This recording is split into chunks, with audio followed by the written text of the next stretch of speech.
Hello everyone, it's Brian, and today I'm going to take some inspiration from some recent videos I have seen.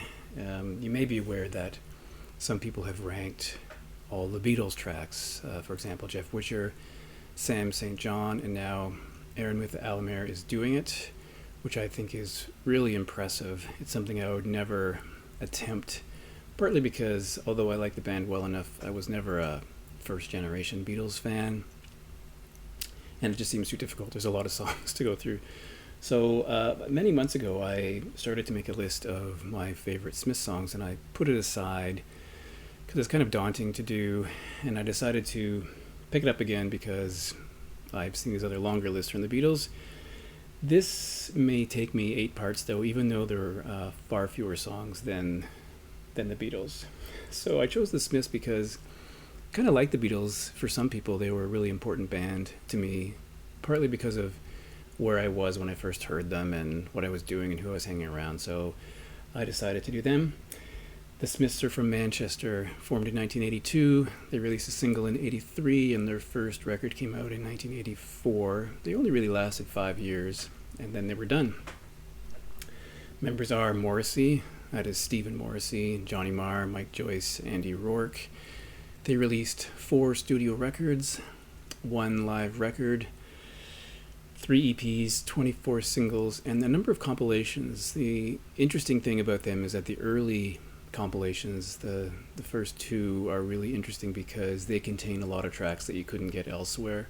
Like the Beatles, they released singles between their albums. So unless you bought the 7-inch single or the 12-inch single, you couldn't get a copy unless you waited and hoped that a compilation came out. So I'm going to do this ranking. Now, I'm going to rank 73 songs. In those 73 songs, there are 3 cover versions and there are 3 instrumental tracks.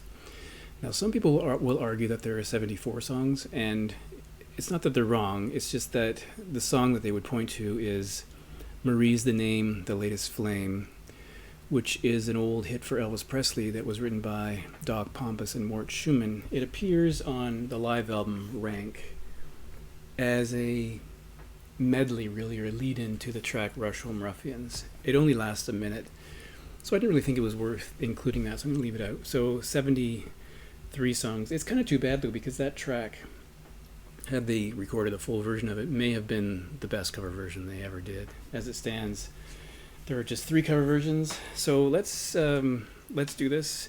As I say, it may take 8 videos the way I have it mapped out here, but I have some notes here about the track so I don't lose my place and get confused. So without any further introduction, number 73 is a track called What's the World? Now, my plan is to hold up something to show you as I'm doing this ranking so you can look at something other than me. However, this is the only Smiths track that I do not have a version of on either vinyl or CD. I just don't own it. So I can't hold something up. But it's the B-side to a track called I Started Something.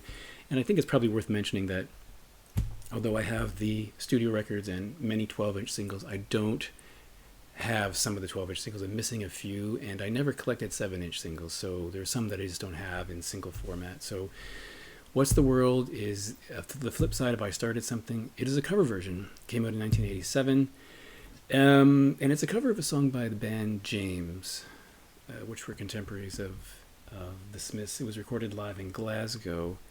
The James song is actually pretty good. The Smiths song I don't really love. It's a live version. It doesn't have a very great sound, and more than that, it's a little boring, and I don't really understand why the Smiths covered it because I don't think it's that good. So that is 73.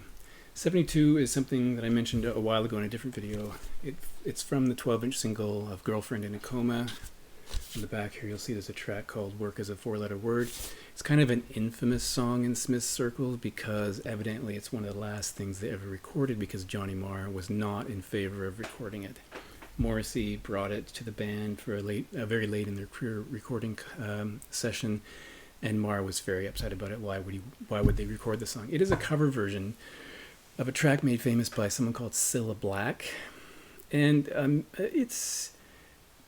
I guess I would say with fans of the Smiths, they would argue that it led to the breakup of the Smiths because apparently Johnny Marr walked out. I mean, I would have walked out too if I was in the Smiths at that point. It's also from 1987. It's quite different from the original version, but I think it's kind of unnecessary.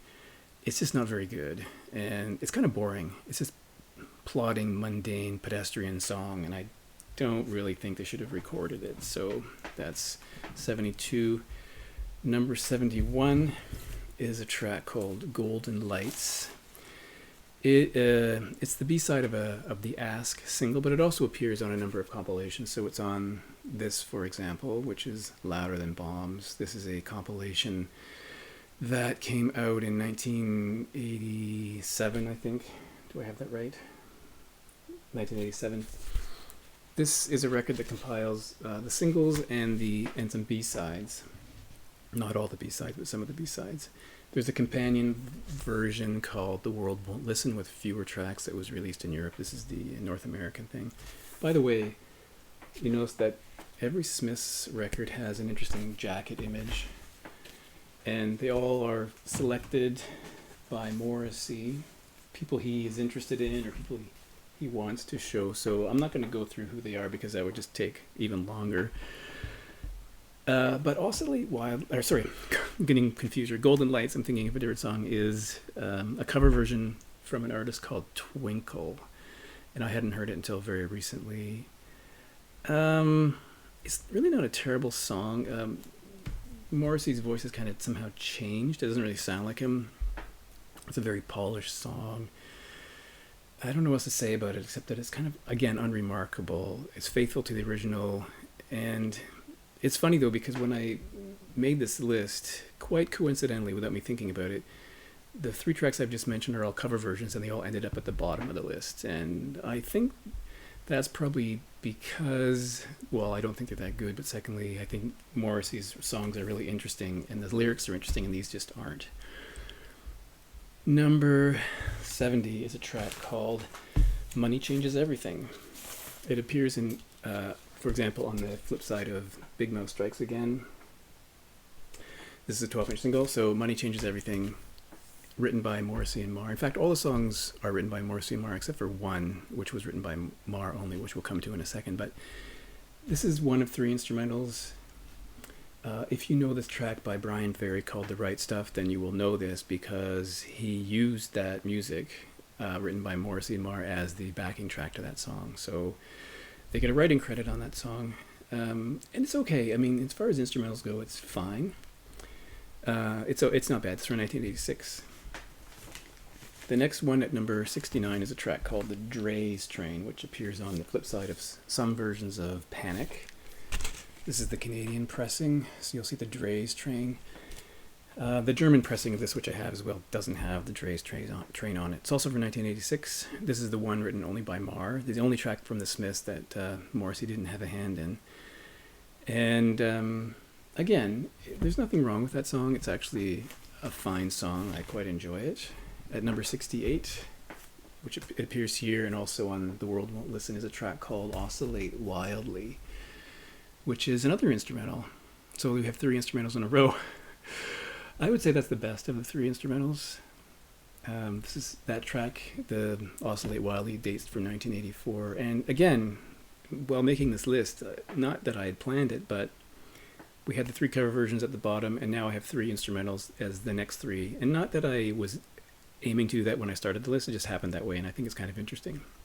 And it probably has to do with the fact that the big part of the Smiths is Morrissey's lyrics, and we haven't had any. These 6 songs don't have any of his lyrics, and so that's probably why they ranked really low.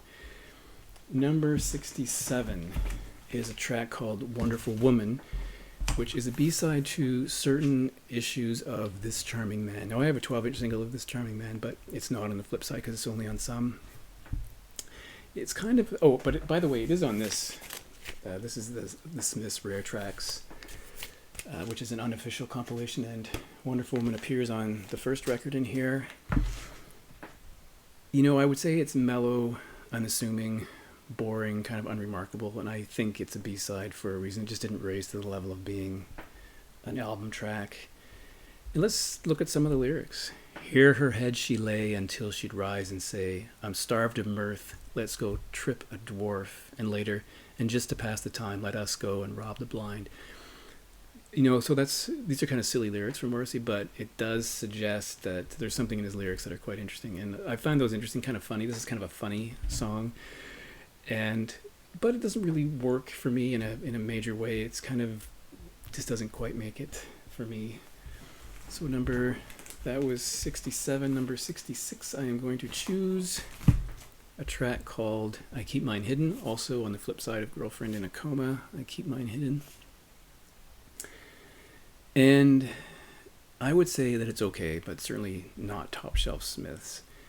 Let's look at some lyrics again. Hate, love, and war force emotions to the fore, but not for me. Of course, I keep mine hidden. Clearly, I think he's talking about emotions. He keeps his hidden.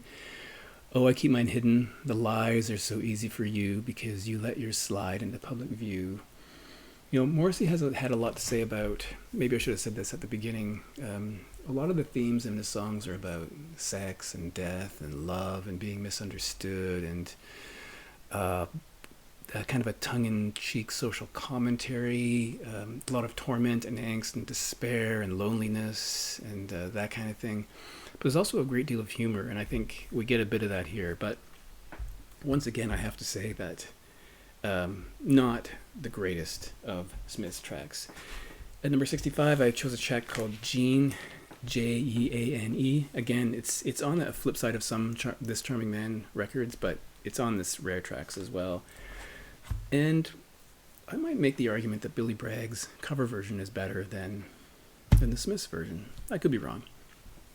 So, Jean, there's ice on the sink where we bathe. So how can you call this a home when you know it's a grave? And they're a perfect example of Morrissey talking about death. It comes up, it recurs a lot. Death and metaphors for death and things. It was kind of interesting. And again, I have to say that we had 3 cover versions at the bottom, 3 instrumentals next, and these 3 tracks that I just mentioned are all tracks that were recorded as B-sides, but never made it onto albums, and more importantly, never made it onto those compilations I mentioned, like Louder Than Bombs. There's an earlier one called Hatful of Hollow or The World Won't Listen. They weren't included there, and I think because they just aren't that great. So I think they were passed over. So I'm going to stop there for part 1. That's tracks number 73 to 65. In my opinion, the 9 tracks that are at the bottom of the ranking of Smiths, and I will come back with 7 more installments of the Smiths ranking. So thanks for watching.